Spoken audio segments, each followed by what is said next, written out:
દરેક નીતિની સામે કાયદાની રીતે ઉભો રહેતો SSK ન્યૂઝ ચેનલ।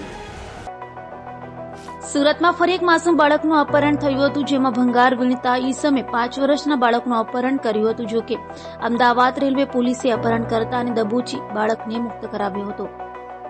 સુરતમાંથી ફરી એક માસૂમ બાળકનું અપહરણ કરાયું હતું। સુરતના કતારગામ વિસ્તારમાંથી 5 વર્ષના બાળકનું ભંગાણ વીણતા ઈસમે અપહરણ કર્યું હતું। ફૂટપાથ પર રહેતો બાળક ગમી જતા આરોપી બાળકનું અપહરણ કરી ટ્રેનમાં નીકળી પડ્યો હતો। જોકે અમદાવાદ રેલવે પોલીસે શંકાના આધારે બાળક સાથે રહેલા દીપક બાબુરાવ ઇંગલેને પકડી પૂછપરછ કરતા બાળકનું અપહરણ કર્યું હોવાની કબૂલાત કરી હતી, જેથી અમદાવાદ રેલવે પોલીસે આરોપીનો અને અપહૃત બાળકનો કબજો કતારગામ પોલીસને સોંપતા વધુ તપાસ કતારગામ પોલીસે હાથ ધરી છે।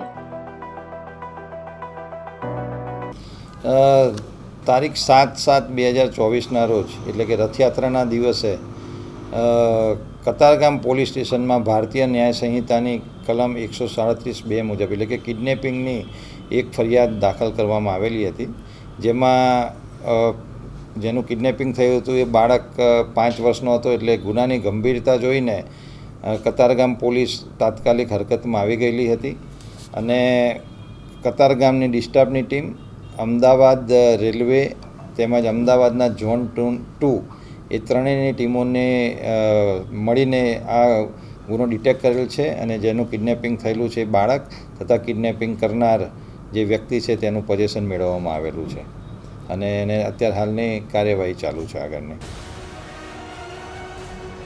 દરેક નીતિની સામે કાયદાની રીતે ઉભો રહેતો SSK ન્યૂઝ ચેનલ।